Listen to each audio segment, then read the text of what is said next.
Well, hey parents, this is Jeff, and I'm here with a Continue the Journey activity for your family this week. This is designed to help your child just continue to grow on their journey to find and follow Jesus all throughout the week. This week we heard from Mark in our big church message about being enthusiastic and how that is a daily activity. It's not just a Sunday to Sunday pit stop. And daily time with God is a big part of that. And so that's one of the things that we want to help our kids develop this week. So this week in Kids Church, we had a main point that was God provides warnings so we can make the best choice. And we learned about how warnings are all around us, and they're not necessarily bad. I'm glad there's a stop sign at the end of my street. I'm glad when I'm on a one-way road, there's a one-way sign. I'm glad when the construction is coming up, there's a sign that lets me know to slow down and not run into construction workers and things like that. So we talked all about that, and as a part of that, like I do each week, I introduced a memory verse to the kids. And this particular memory verse is one of the more famous verses in all of the Bible. It comes from the book of Proverbs in the Old Testament of your Bible, these wise sayings on how God designed us to live life. And the one I have is actually not one verse, but two verses. It's Proverbs 3, verses 5 and 6.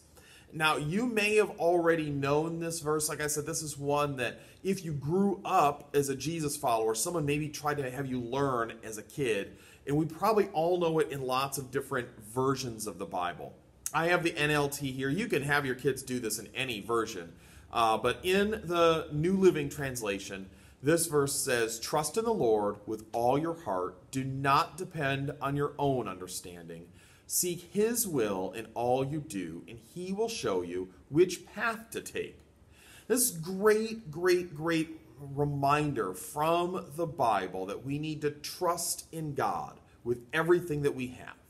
That we shouldn't just depend on everything that we have up here, no matter how smart we are, no matter how wise and smart we think we are. We don't want to just depend on what's up here. We need to seek God's will in everything we do in life. And if we do that, if we trust in God, if we don't depend on our own brains, completely on our own brains, if we seek God's will in everything, then He will show us which path to take.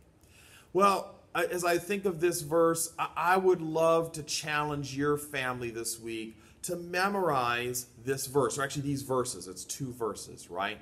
I can tell you what I'm doing with my family, and that is we do this at dinner time.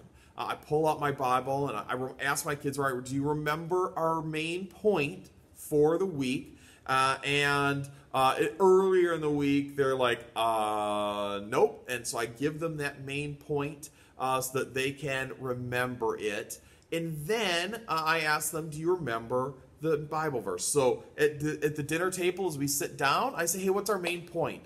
And we muddle through it earlier in the week, and then everyone knows it by the end. God provides warnings so we can make the best choice. And then I say, do you remember our memory verse for the week? And then we start to learn it. And I ask my kids, my second and third grader to learn it, but I ask my 8th grader if she remembers it. I ask my 11th grader if she remembers it. When you ask 8th and 11th graders this kind of questions, expect the eye roll first. They're infamous for the eye roll, but they're learning this verse along with us. And Brooke and I are also,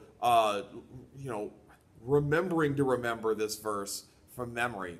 I like to joke with my kids that it's a little harder for older folks to remember these things, and that's true. It's a lot easier for kids to memorize this stuff. I mean, my son and daughter, 2nd and 3rd grade, they have every bit of what they can do in Minecraft memorized. And when they enter a new map, they memorize the map like that. And they need to build something, they can do it like that. They're talking to people in a language I can't even understand. I need a sticky switch, a sticky lever, I need a sticky piston. All the stuff that they do, they can remember these things so easily. So remembering that they should trust in the Lord with all their heart, to not depend on their own understanding, to seek God's will in all they do, and He will show you which path to take. Man, that's actually pretty easy for them to do. So that's a challenge I have for you this week, to help your kids, and maybe even you, maybe you've never known this verse, to remember this great verse, this great kind of marching orders for what our life with God should look like. If God is in our lives and not next to our lives, remember Mark had the ping pong ball in the glass? If God is in our lives, it should look a whole lot like this verse. That we should be trusting in God with all our hearts, not depending on our own understanding, seeking God's will in everything we do, and then He'll show us which path He wants us to take. I hope you have a good time helping your kids remember this verse this week. This is a great thing that you can do every week, actually. We have a memory verse every week as a part of our kids' church experience. If you're ever wondering, like, hey, what's that memory verse? Just shoot me an email. I'll tell you. When we're here in person, I give you something on the way out the door with it, but it's hard to do that right now, so just give me a shout, and I can share that with you. Have a great time doing that this week. And if your kid gets it, man, I would love for you to share that on social media. Just set up the video, let them say it, share that on social media. We can all cheer along with you and say, good job, mom, dad, auntie, uncle, grandma, whoever you are. Good job with it. Love you guys. Bye-bye.